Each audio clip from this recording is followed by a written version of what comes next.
So hello guys, and welcome to another video. And in Smash Ultimate, they added 3 new spirits.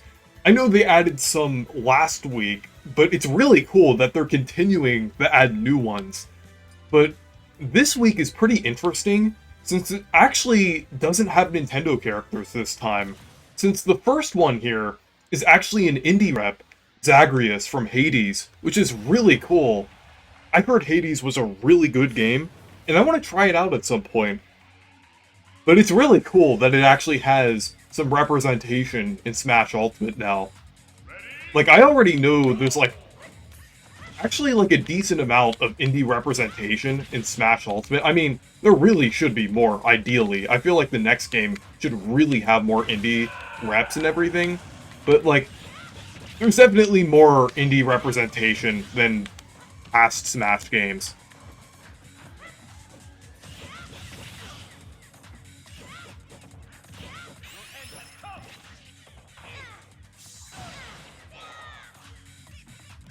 Like, I know there's the Shovel Knight Assist Trophy, and also, the Sands and Cuphead Meat Fighter outfits, and then a few spirits as well.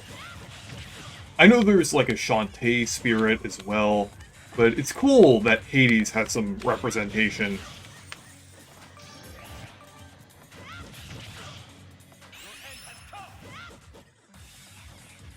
But this is really cool. I'm glad they kind of mixed it up this week and did something, different by choosing a lot of games that we didn't expect, but are really cool things to represent.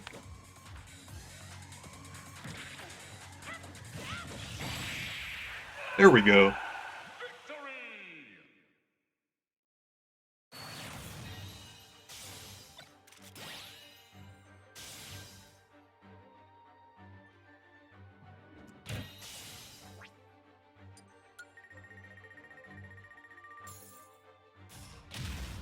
I kind of hate how you have to do this mini-game after doing the spirit battles, but yeah.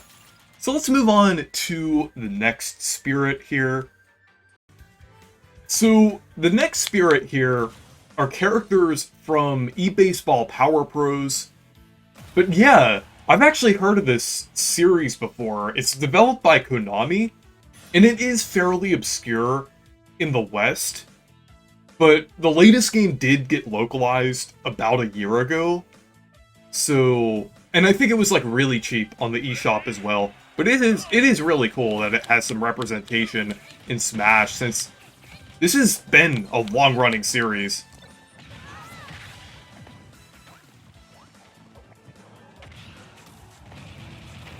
I think it started, back in the early 90s.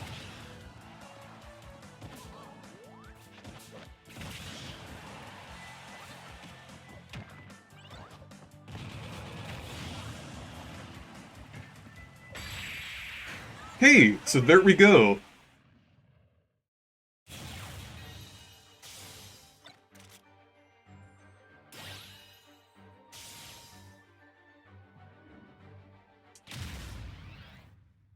Okay.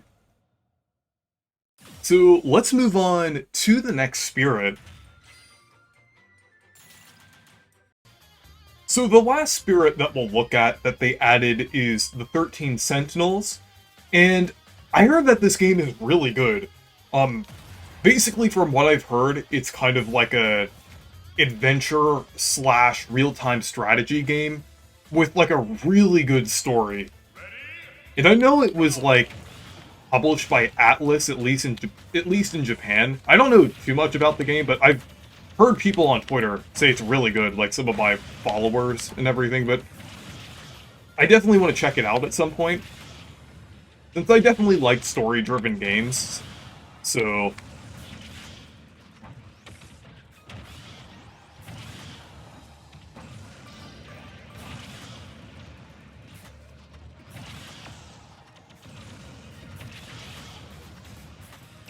But yeah, I'm assuming there's 13 Robs here.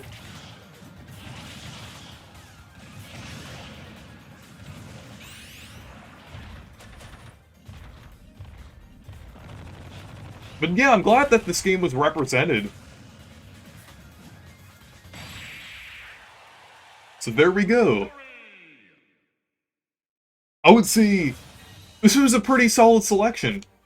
I think these were some great games to represent in Smash Ultimate, even though they are a little more obscure than other games. I still think it's pretty cool that they got represented here. But yeah, anyways, thank you guys for watching this video. Make sure to leave a like and subscribe for more, and make sure to check out my Discord server and Twitter if you want to. Goodbye.